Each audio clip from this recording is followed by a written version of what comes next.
Usa ka armadong lalaki nga naniun ug nagpabuto pa sa iyang pusil ang gireklamo sa silingan sa San Isidro, Davao del Norte. Sospek padayong gipangita sa kapulisan human misibat. Ani ang report ni John D. Esteban. Kuha sa cellphone video niadtong January 22 sa gabi ang pagpabuto og armas nining lalaking nakasando nga si alias Nestor.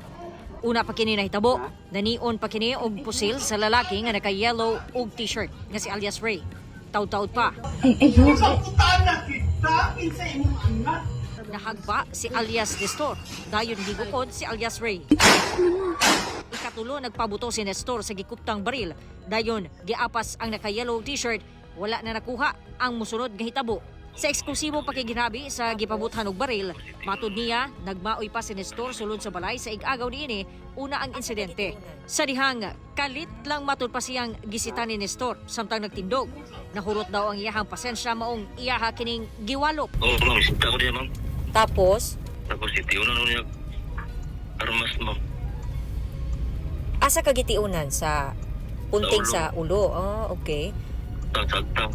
Gipaabot kini sa GMA Regional TV 1 Mindanao sa Davao del Norte Provincial Police Office. The PNP personnel, kasi nga na-viral yung video, was Opo. able to coordinate doon sa area and so with the victim or the complainant. Nagpa-record but signified the victim is not interested to file any formal complaint against the alleged suspect po. Ang mga residente sa lugar na balaka sa hitabo kay basin duna pay maangin.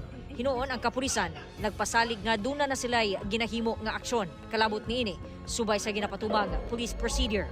Kini taliwala sa pagpatuman sa election gun ban. Meron talagang police operational procedures na sinusunod ang ating kapulisan. Kung dili nato na siya ma-follow, kami po ang ma-technical. Nag-conduct pa rin sila ng thorough investigation doon, ma'am, ngayon sa area. Legal ba ang yung may baril na hawak? Ginapiripikasab sa kapulisan kung kanhi sundalo ba ang musik sa lugar. Ang isang pina-follow up ng ating kapulisan sa San Isidro, kung totoo ba na if he is a retired sundalo. But nevertheless, kahit pa-retired siya or active siya, kung may na-violate siya, John D. Esteban, 1 Mindanao.